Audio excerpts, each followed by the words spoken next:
Η Βασίλισσα και το χαμένο Πάσχα. Συγγραφής και εικονογράφη του παραμυθιού, οι μαθητές του 10ου νηπιαγωγείου δράμας.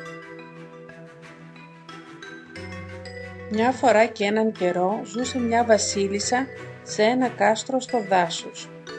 Φορούσε ωραία φορέματα και είχε πολλά τακουνάκια.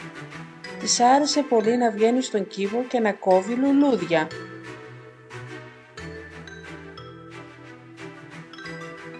Οι υπηρέτες παίρνανε τα λουλουδάκια και με αυτά φτιάχνανε ωραία αρώματα. Τα βάζανε σε ωραία μπουκαλάκια.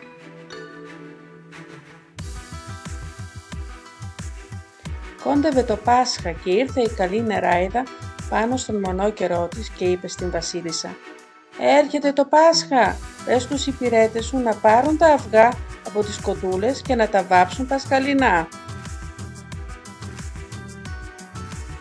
Ο πρίγκιπας, που επίσης ζούσε στο κάστρο της, υποσχέθηκε να της χαρίσει μια πολύ όμορφη λαμπάδα και ένα χαριτωμένο λαγουδάκι. Η κακιά νεράιδα, που ήταν κρυμμένη στη γωνιά, άκουσε όλα αυτά, πετάχτηκε μπροστά τους και είπε: «Μην πιστεύεις, βασίλισσά μου, τον πρίγκιπα και την νεράιδα. Το Πάσχα δεν θα έρθει ποτέ. Εγώ απήγαγα το λαγουδάκι, έκρυψα τα αυγά και έσπασα και τη λαμπάδα. Και κάτι ακόμη, δεν θέλω να μυρίζετε όμορφα, δεν θέλω να φτιάχνετε ωραία αρώματα.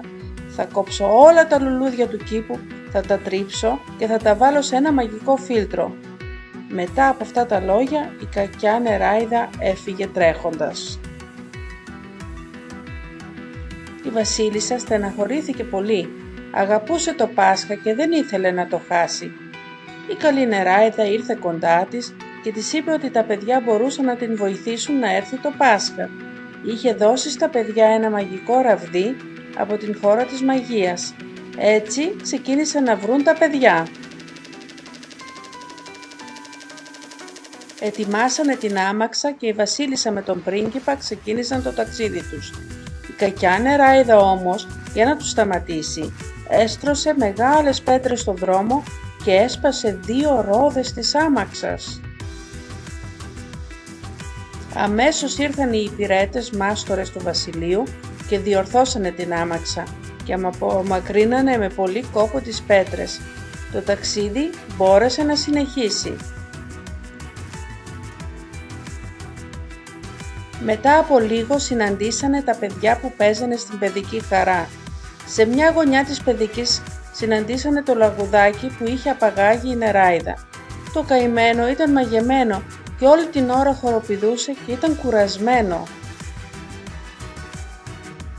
Η βασιλοπούλα το τάισε ένα καροτάκι, το οποίο μύριζε πολύ όμορφα, καθώς είχε ποτιστεί με το άρωμα των λουλουδιών. Ένα παιδάκι κούνησε το μαγικό ραβδί και το λαγουδάκι επιτέλους σταμάτησε. Ο πρίγκιπας πήρε το λαγουδάκι και το χάρισε στην βασίλισσα, η οποία τον ευχαρίστησε.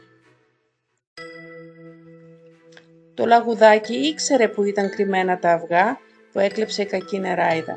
Πίσω από τον θάμνο τα βρήκαν μέσα σε ένα καλάθι. Πάλι τα παιδιά κούνησαν το μαγικό ραβδί και είπαν: «Λαγουδάκι, βάψε τα αυγά να έρθει γρήγορα η Πασχαλιά». Αμέσως όλα τα αυγά βάφτηκαν με φανταχτερά χρώματα. Το Πάσχα είχε σχεδόν σωθεί, μόνο η λαμπάδα έλειπε. Τα παιδιά αρχίσανε να την ψάχνουν. Ένα αγοράκι που τον λέγανε Χρήστο την εντόπισε επάνω στα κεραμίδια. Κούνησε το μαγικό ραβδάκι και εμφανίστηκε μια σκάλα. Έτσι κατάφερε ο Χρήστος να κατεβάσει την σπασμένη λαμπάδα. Μετά τα παιδιά πήρανε μαγική κόλλα από το κέρατο του μονόκερου και σώσανε τη λαμπάδα. Όλοι μαζί ξεκινήσανε για το κάστρο της κακιάς νεράιδας.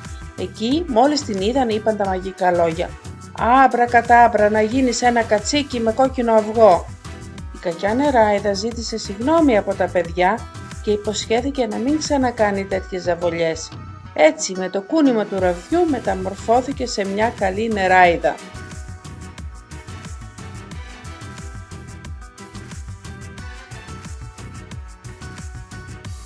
Στο τέλος όλοι μαζί πήγαν στο κάστρο της βασίλισσας και του πρίγκιπα και γιορτάσανε μαζί το Πάσχα και ζήσαν αυτοί καλά και εμείς καλύτερα.